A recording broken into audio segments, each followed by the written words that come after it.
I'm just doing a brief recording about the Oakland Raiders.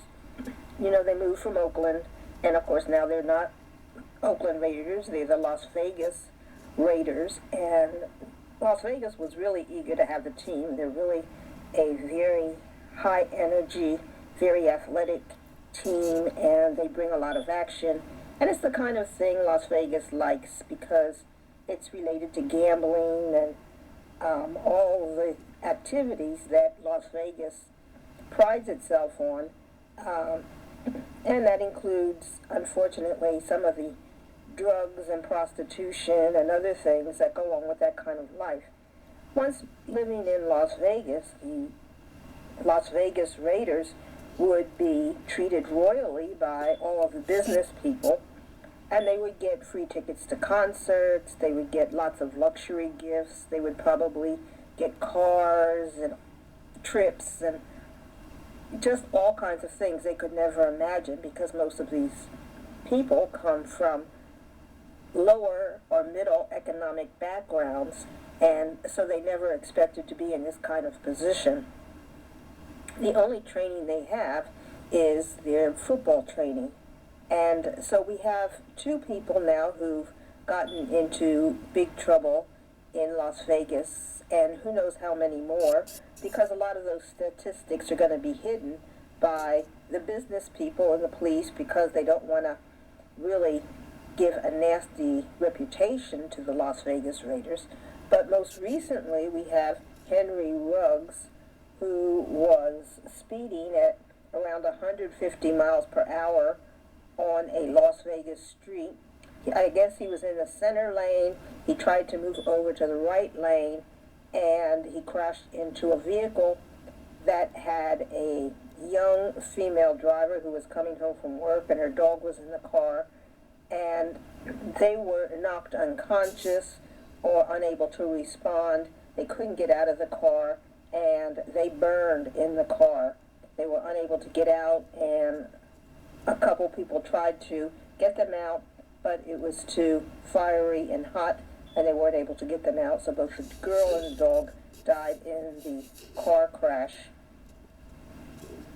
Naturally, no one plans for this, but this is kind of where your character comes in and says, what kind of danger are you willing to subject other people to in order for you to have a joyride?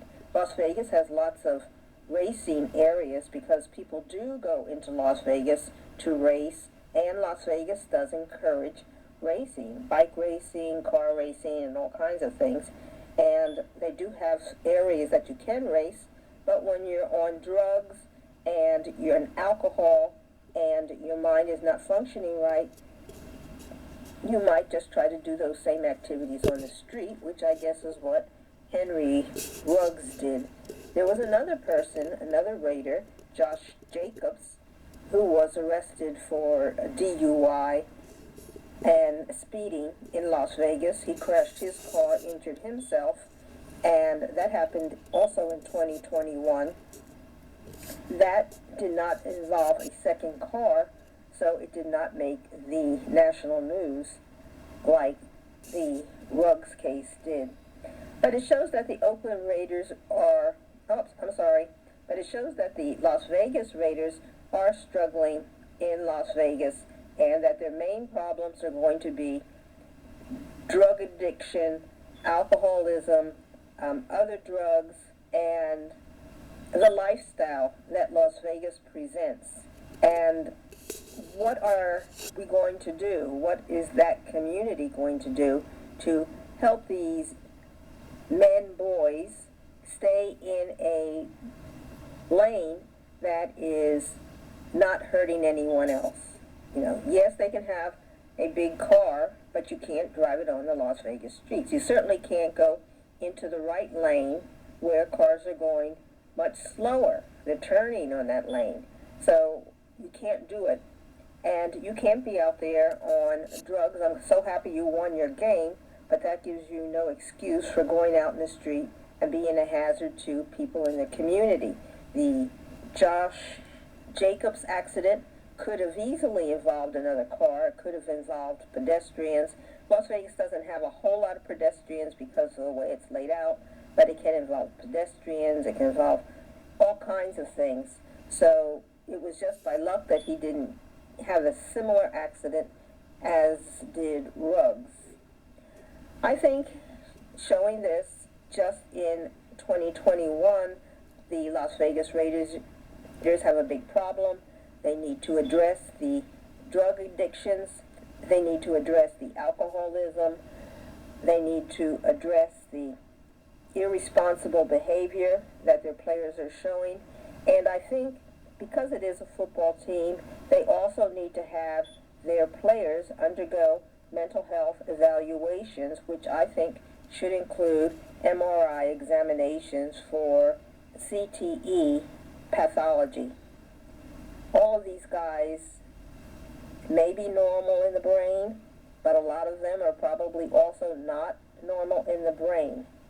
If they do come up as abnormal, or they are resistant to having the type of responsibility that they have by getting such an income and being in a community that allows such risky behavior, then maybe these guys ought to be put under conservatorship, such as was given to Britney Spears. Britney Spears' behavior was certainly much less risky than these men from the Oakland Raiders have shown, and if she can get a conservatorship for a decade in order to help her grow and mature, well, certainly a conservatorship should be able to be placed onto these guys in order to give them time to grow and be able to accept the responsibility that's required in order for everybody